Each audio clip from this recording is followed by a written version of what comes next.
Welcome, my friends, to the Bob and Brad podcast. My name is Mike Keenitz, and today I'm interviewing Judith Sachs, who is an educator and creator of the Bounce Back program, which is mastering the art of falling and recovery. It is designed to help people, especially older adults, improve balance, reduce fear, and build confidence through intentional movement. With a background rooted in dance, somatics, and functional mobility, Judith brings a unique, empowering approach to fall prevention and recovery. Judith is also certified in Dance for Parkinson's Disease program and has many other options and classes available on her website, which is anyonecanmove.com. Today, we are going to be talking about the Bounce Back program. And instead of me explaining more about it, let's welcome Judith to the program. Well, welcome to the program, Judith. Thank you so much for joining me today. Thank you. It's great to be here, Mike. So we are going to be talking about your Bounce Back program, which is mastering the art of falling and recovery. You also have many other programs available on your website that you teach, including a Dance for Parkinson's Disease one. Would you mind telling our audience how you got started and a little bit about your background? Of course, sure. So 100 years ago, I was a dancer and an actor in New York, and I realized that was not going to be the way to make a living. And my father and grandfather were doctors.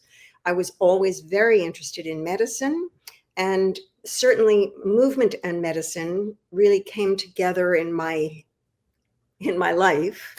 And when I finally ended up writing books with doctors and working for a pharmaceutical marketing company, and the last project I did for them when I was 65 years old was a new test for General Electric called the DAT scan, which distinguishes Parkinson's disease from essential tremor.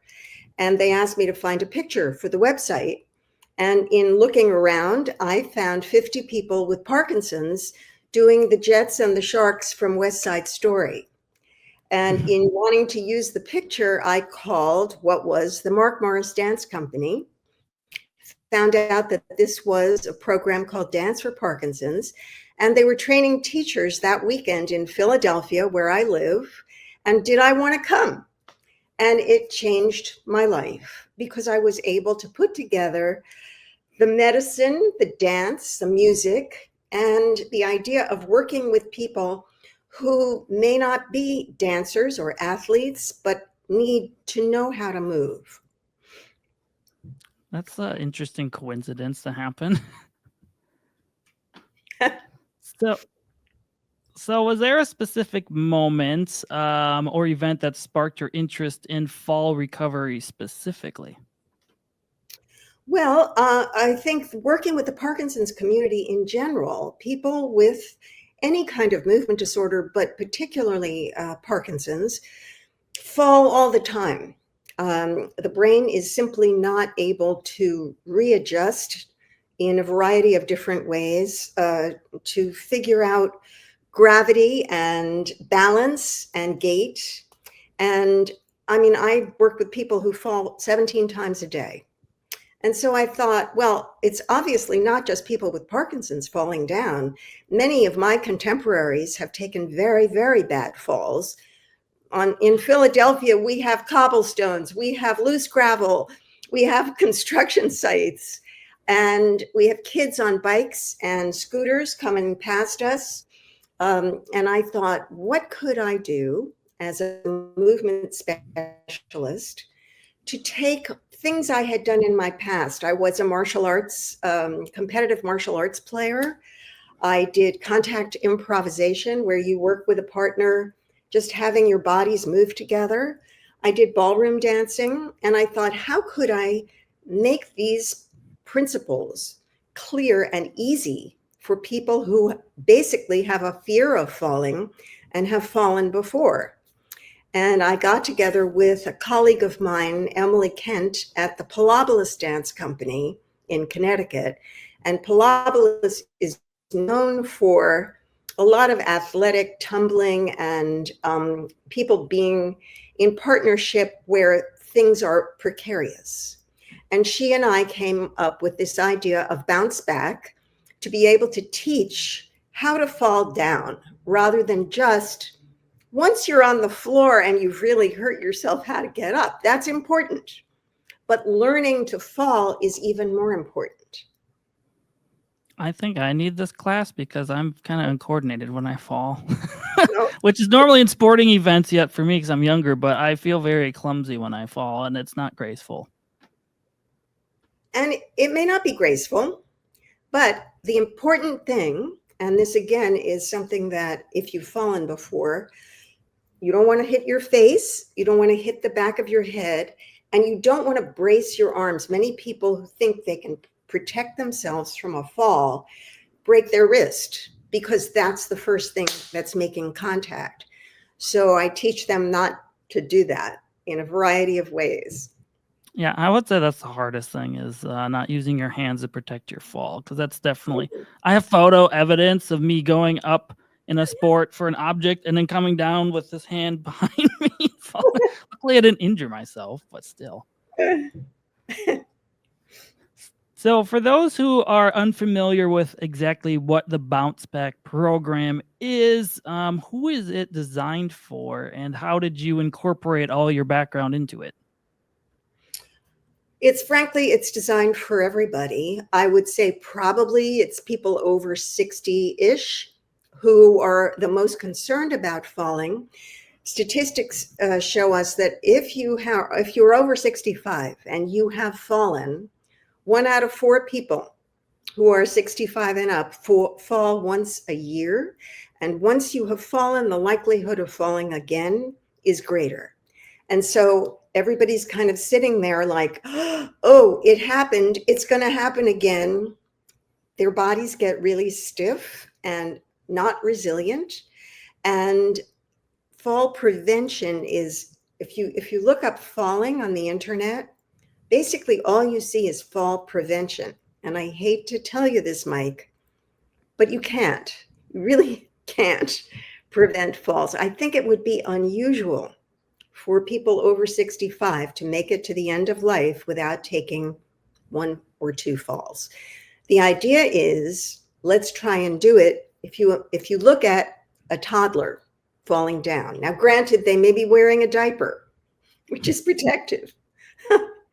But if you look at little people and if you look at kids in a playground, they fall all the time. But what's different about a child or a toddler falling is they're kind of boneless. They just let go. They let gravity do its thing.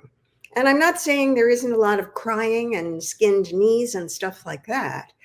But usually, unless they're falling from a very big height, they are not doing major damage, whereas people over 65 probably are.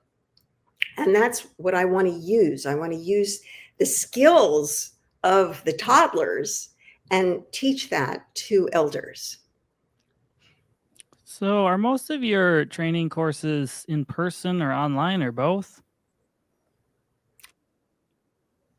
So this particular course and is in person. I feel I have to be able to see and look at and correct people in person.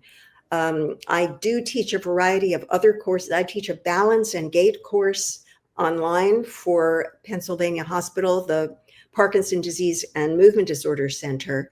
And those people are in their home. I tell them kind of how to set up where they're going to be for this balance class.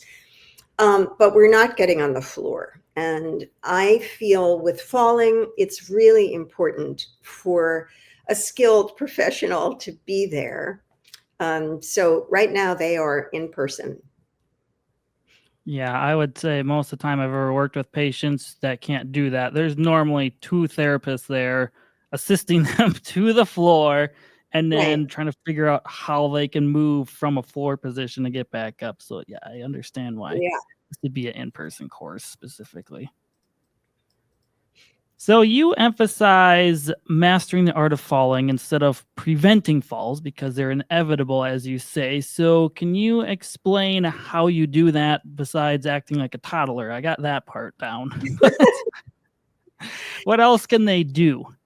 Well, I'll use another image, which is my cat or probably anybody's cat, when they do fall, which isn't really often, but I have some ledges on above my staircase, and if they lose a paw footing, they don't fall immediately flat. You will see in the middle of the air that they torque a little bit so that their body is actually curving and twisting as they're going down.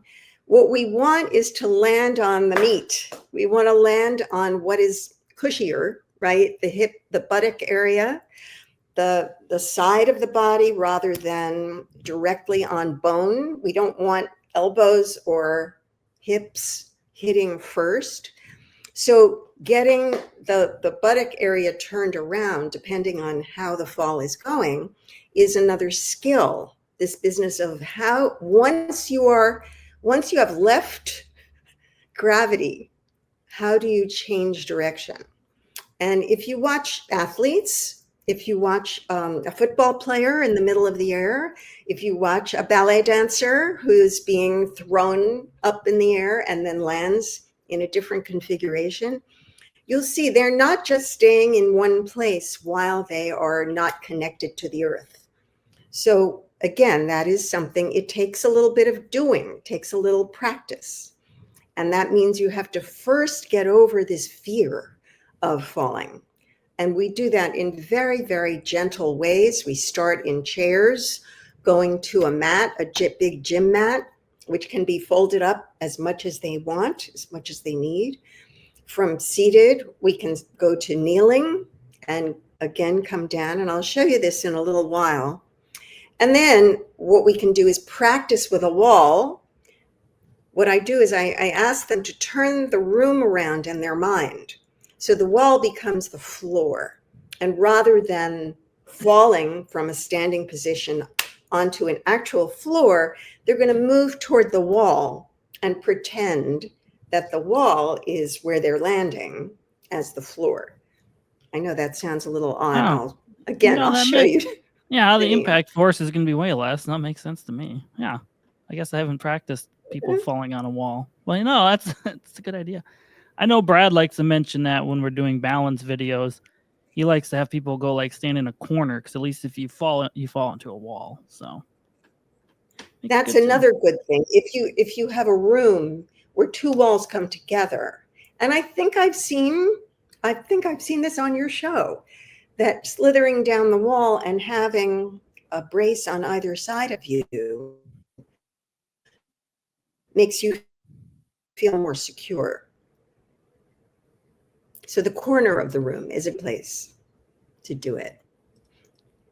So what are the most common misconceptions people have about balance, falling, and aging that you have noticed?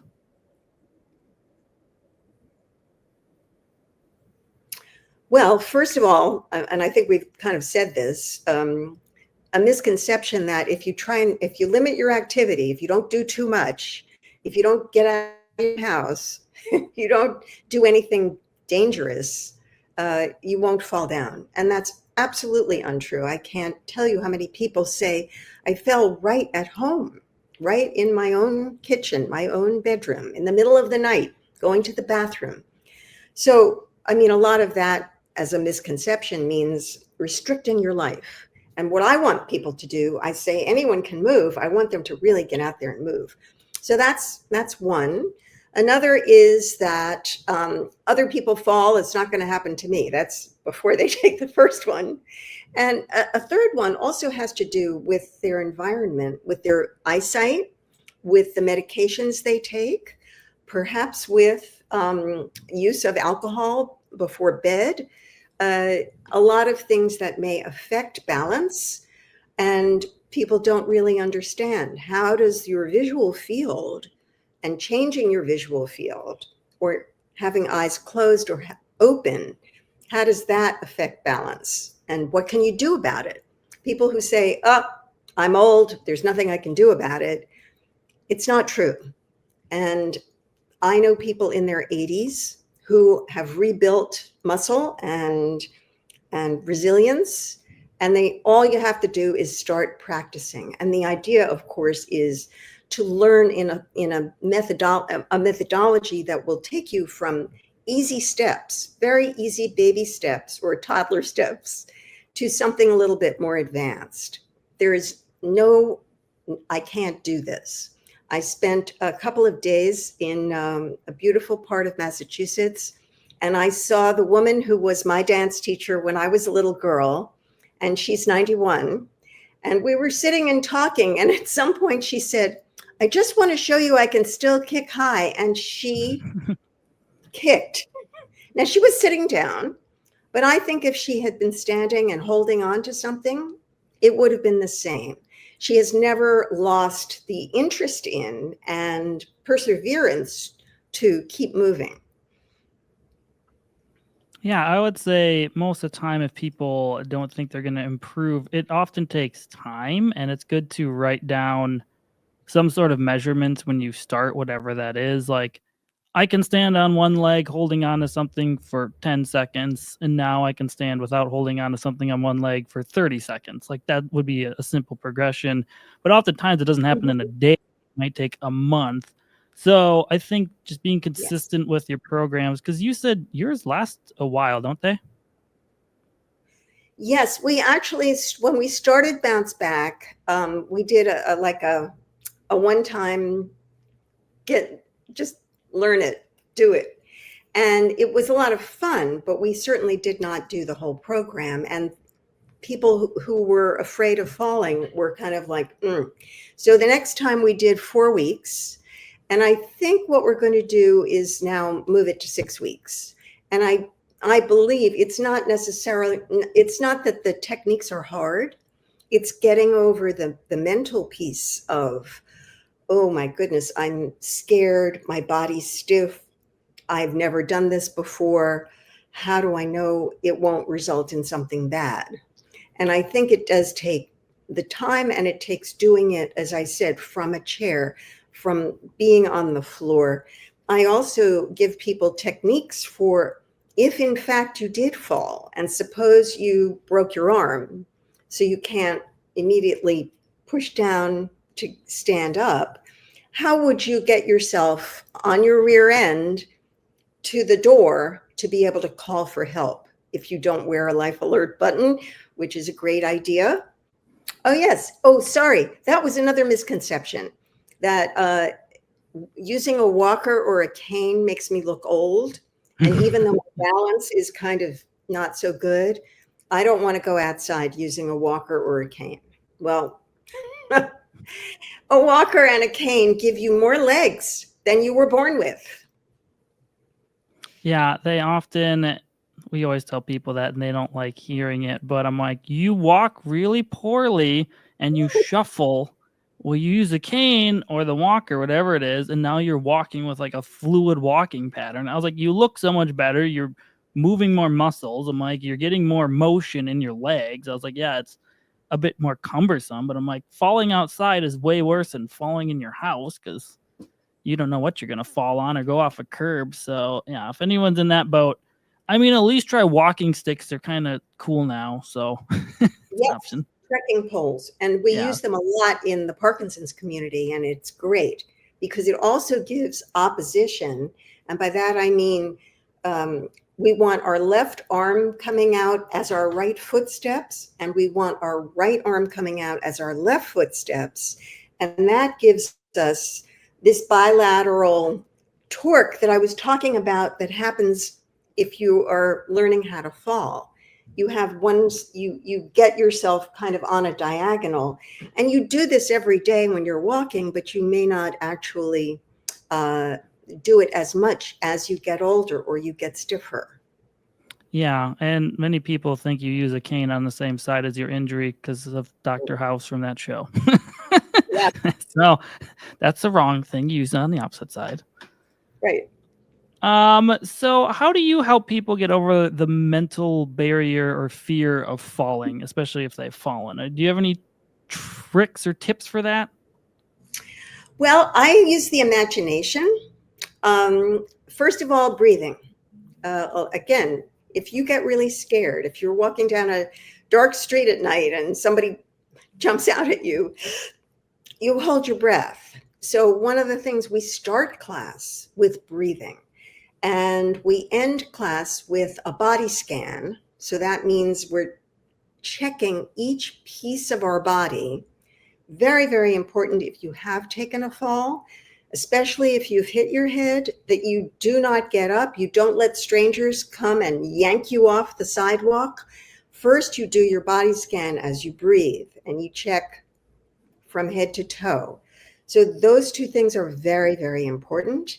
And then we use the mind to think of things that, I'm going to do my little dance stuff, like seaweed, right? You want to feel like you're under the water in a beautiful spot and your whole body is moving like seaweed. And especially in Philadelphia right now, where I think it's 98 degrees, like probably where you are, we want to think of being an ice cream cone on a hot day. So I know. So some of this doesn't sound like, what has that got to do with falling? But it really does, because it's stuff you can evoke inside yourself to change your mind. And if, in fact, as you start coming down, you think of that cat spiraling in the air, or you think of the seaweed or the soft serve ice cream as it comes out of the dispenser, all of these things can help to mirror your body with that image. And it does help, but you have to keep doing it. Yeah, I obviously do not promote what I'm about to say, but I've met numerous people that were intoxicated while driving and had an accident, and the vehicle looks terrible and they rolled, but they're completely fine. And it's because the alcohol induced them to be completely relaxed, so they weren't rigid and tight.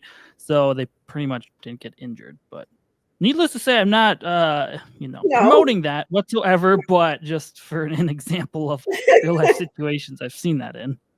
Yes, I have seen that as well, but it's not our solution. No, teach your body to do that naturally. So my next question is, obviously many people, when they fall, we talked about rigidity. So people might think tight muscles, they might think weakness, but they don't realize like the nervous system plays a big role with your balance. Do you want to talk about how that can help in preventing falls? Absolutely. So one of the things people kind of don't think about is the body works on principles of physics, just the way any mechanical machine does, but it also works on a sensory proprioceptive. So proprioception meaning the sense of touching the floor, right? You're both feet flat on the floor. So that's one of our ways of knowing where we are in space. The second way, also sensory, is our visual field. And one of the things we do a lot in balance class is moving in one direction, but making our head go in a variety of other directions. Because again, when you're falling, probably your visual field is all over the place. So you can't rely on looking ahead of you or looking at your feet, which I always tell people not to do. So we've got proprioception, we have visual field, and then we have the very important vestibular nervous system, which is the inner ear and how it connects to the brain. So we have these, they're called crystals in the inner ear that supposedly move really smoothly as we alter the angle of the head. As we get older, those crystals kind of dry up. So if people have ever had an experience of vertigo, where the room seems to be moving around, it's because these crystals kind of get set in their ways, and it's harder to realign the eyes with the vestibular system. So that's one piece of nervous system participation. And the other, which we've sort of just been talking about, is that we have two strands of the nervous system, one the parasympathetic and one the sympathetic nervous system. The sympathetic is what we think of as fight or flight. So that, oh my goodness, I'm falling, terror, kind of locked up. And the parasympathetic is the other side of this. It's called the feed and breed situation. So if you're eating a wonderful meal, if the person you love is hugging you, your parasympathetic system comes into practice. And what we really want to do is take away that it's fight, flight, or flee, basically. We want to stop using that in a dangerous situation and try to evoke something of the parasympathetic system. So there's an awful lot going on, not to mention the respiratory system, how much you're breathing or not breathing, holding your breath. And obviously your heartbeat is going to be accelerated when you are in a danger situation. So we want to calm all that down and just let go. I'm sorry, I don't mean to say just let go. You want to engage. You want to make sure your head's in a good position, your chin's tucked in. You're not going to hurt your head going backwards. And you really also want to engage your core muscles as you're falling. Because your core, again, is connected all the way through to your spine. And everything has to be working together in order to help and facilitate this kind of soft falling that I teach. So the next question I have on here is show a typical progression of the bounce back program. Do you want to switch your cameras now? I do. So here's what I'm going to do. All right, so now I'm going to have Judith run us through a typical session or progression in Bounce Back. Obviously, this will be a more condensed version. So if you're listening only, this is on YouTube, so you can visually see what she is showing and talking about. So Judith, I'll let you take it away now. That's good. And I want to say that what I'm about to show would probably take 6 weeks.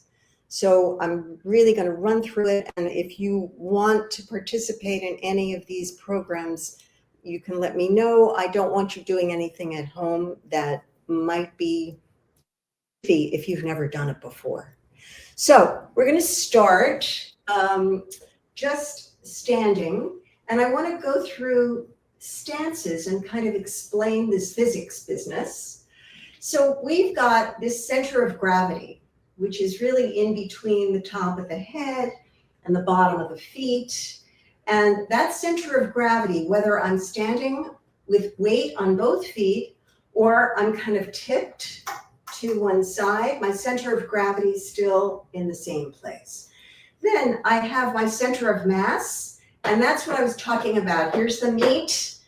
No matter how big or small you are, this is really the heaviest part of the body, and it's also the part that you would like to fall on. And then we have our limits of stability. So right now I'm standing in between my feet, and I can go a little bit that way before I lose it, and I have to take a step.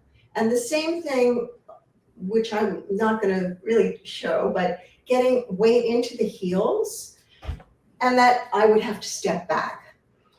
One of the things that we start with in class is knowing where you want to put your center of gravity. So I always want to feel that I have a heavy leg and a light leg, whether this is on the floor or off the floor. So we practice shifting weight. Where is it? What's heavy? What's light? We go back and forth. If any of you have ever done Tai Chi, this is the bow stance, like how you would pull a bow. We want to go front and back. And when you go back, you want to think of sitting on that leg rather than leaning.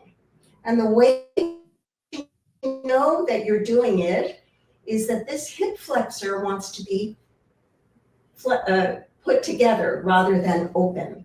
And you're going to see that in a minute in the chair. Really important in terms of falling as to where your hip flexor is. So we work on that. And then we decide that we're going to get out of a chair and onto the floor. For people who have knee replacements or anything that that might impact their feeling of getting out of a chair. Put cushions or a mattress. We use great big gym mats. But right now what I'm going to show is I want to get to the floor and I want to open this hip and I want to use momentum, right? Because that's what happens in a fall. You just start like losing control and then you go. So we're going to actually do it with control and come down and come down and come down until I get my knee on the floor. And then I can go backwards into the chair, or I can stay down, I can turn around, and I can think of getting up, using one foot on the floor, using some momentum to get back, and pressing into the heavy leg as the light leg comes to meet it. So we would start with that. We would then go to a wall. We would probably go from the chair to a kneeling position and try it from kneeling instead of being on a chair. But the next thing is how do we get from standing onto the floor? So first I'm going to just ask you to do a nice deep squat and just sit, quadriceps in shape, and just feel what it's like to slither and slither and slither until you are seated. The wall is your friend, and then so is the floor.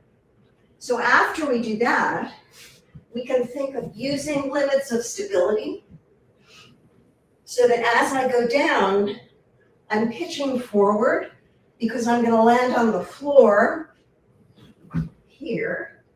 Now you see I did something I told you I didn't want you to do, putting hands down, bracing with your hands. So after we've just experimented with it gently, we're going to use the cat technique. And the cat technique, or the seaweed technique, has to do with changing your position as you are going down the wall. Excuse me.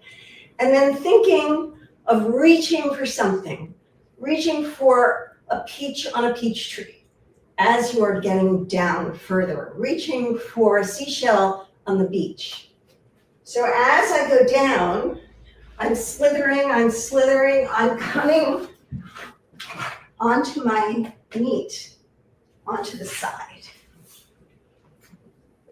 So that would be a progression that we would use, going from just a basic balance to coming off the chair, to coming down the wall, to coming onto the floor. And then, I think I had mentioned this before, suppose you have fallen, and it may happen, and you really can't get up immediately. I'd like to show a variety of things you can do if the door is over there and you don't have a life alert button. So the first thing I want to do is a body scan. I want to know I haven't hit my head.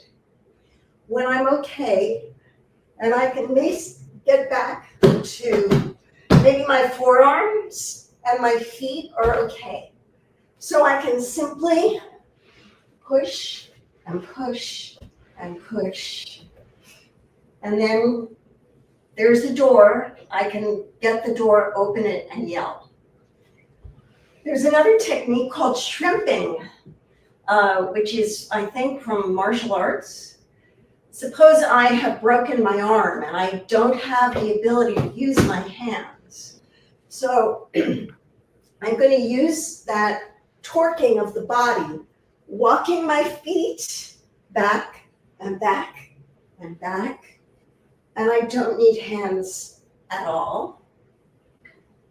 Number 3 is suppose you've fallen forwards. I think they do this in the Army, right? Maybe I've hurt my leg, but my arms are okay. So I'm going to grip the ground and pull and reach and pull and reach. And again, I am back at the door. So this takes weeks. And believe me, a lot of discussion of fear and how you can manage your fear while doing all these things is great because we're all in a group. We've all had this experience and we have this social rapport. So we're kind of helping one another. I think that was a good demo. I learned about the shrimp and the army crawl. So, what kind of improvements or outcomes have you seen in participants, especially older adults, with these techniques in classes? A lot of difference. I actually, during the last 4 weeks that we were together, one of the women came in, I think, on week 3, and she said, I fell last week. And it was right on Market Street in the middle of Philadelphia. It was hard sidewalk. And she said the difference of falls she had taken prior to that was that she let go. She didn't try and stop herself. She did have a black eye. She did kind of land on her face. She said the most important thing was after she got down and people rushed to her because, Philly is people want to help you. And she said, wait, thank you. I just checked myself first. And she got her breathing back. She got the body scan going. And then she told people, and this again is kind of hard for me to demonstrate, she was going to use momentum. And she had 2 people helping her. So she got up onto one knee. And then she said, I'm going to count. When I count to 3, we're all going to push down and you're going to help me. So it was 1 and 2 and 3, and they helped her up. So those techniques, just having that little thing in your pocket to make this less scary is really wonderful. So, how do you adapt this program with people that have more chronic conditions or more limited mobility? I know the wall, the chair. Are there any other solutions or options? Well, this is not a program for Parkinson's. I don't feel that this would be appropriate. And all I can say is there were 3 people in this last class who came in with canes. And I suggested that they put them down just for that period of time. They all were able to do that. One gentleman kind of watched while we did getting onto the floor, and he said, I see what you're doing. I think I'm going to go home and do it on my mattress in my bedroom. And I said, great. So that, again, it's kind of letting the student lead. I don't ever tell anybody what to do. I'm 78 and I move better than most 78-year-olds, but I don't want to be the one who's saying I'm the boss. They're the boss of their body. I would not have guessed you're 78. You move very well. I would have guessed way less than that. Well, I've danced all my life. Oh, so it's the dancer gene, huh? Yeah. So for listeners who may feel intimidated, what's one thing they can do today to start moving better and more confidently? Shift weight. So again, this is something I've learned from my students with Parkinson's. So one of the problems of the brain coordinating, and I think I mentioned this before, is that we lose this oppositional control, having the one side of the body and the other side of the body help with the first piece of the step and then the second piece of the step. So in Parkinson's, this very often goes away, and also with other people, where people will be walking like this, right? And you can see I'm not really shifting weight. I'm just turning and pivoting my body. So all you have to do, you're in the supermarket, heavy leg, light leg, heavy leg, light leg. Just always remembering to pour the energy through the center of gravity to the other side. You can do this, at your kitchen counter. You can do it waiting for the light to change. You can do it anywhere, and it will make a difference. Oh, that's a good way to start. Yeah, that opposition walking is kind of difficult. There's actually for our listeners, I'm actually trained in LSVT Big, which is like a Parkinson specific program, and that's big walking. It's called is that, and it's kind of interesting to see how the people move. Because they all do a little different, but a lot of times that big arm swing, it takes a little while to get back for people. So, besides your bounce back program, you have other programs. Do you want to talk about everything you offer or any new things on the horizon?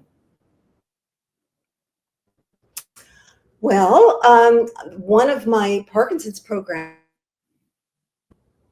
a couple of new grants.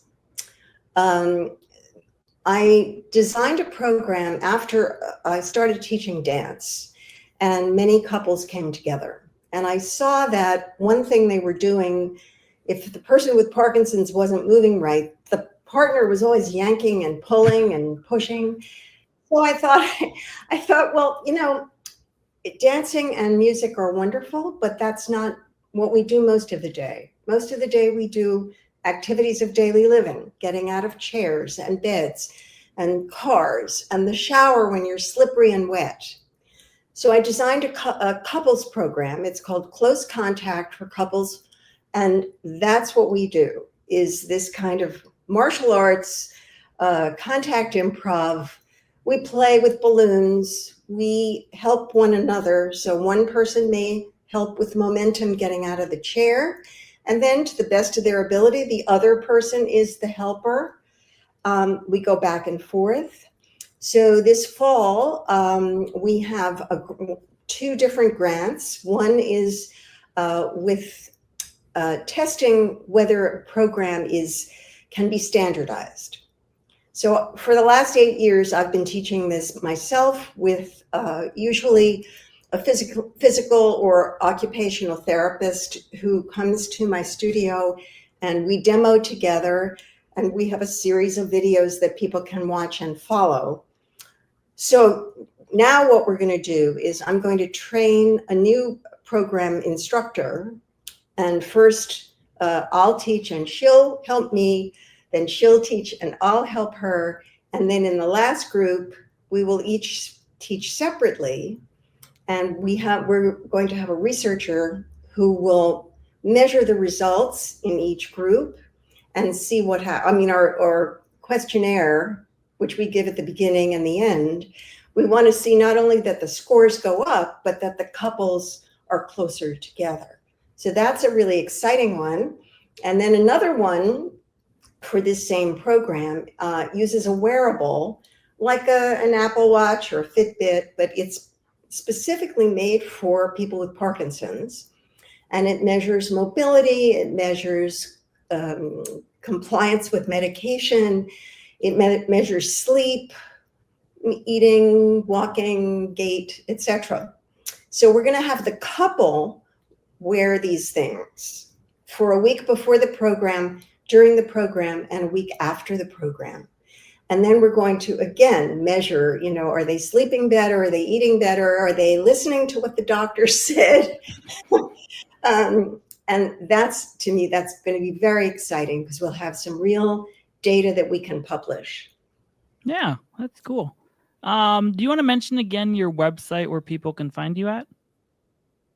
Yes, it is www.anyonecanmove.com.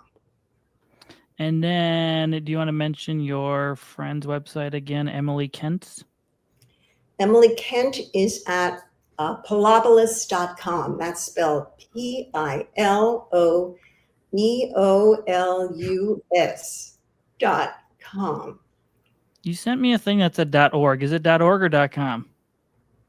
Oh, I'm sorry. They are .org. They are .org. I was just double checking that. I'm sorry. And her elder program is called Connecting with Balance. Anyone listening, I'll put all this in the show notes so you can just click on it there as well to make it a little easier for you. Well, thank you, Judith, for joining me today. I appreciate it. I think our listeners got a lot of good, valuable information from this, and I hope we can talk again sometime in the future. I would love to do that. Thank you so much, Mike, and thank you to Bob and Brad.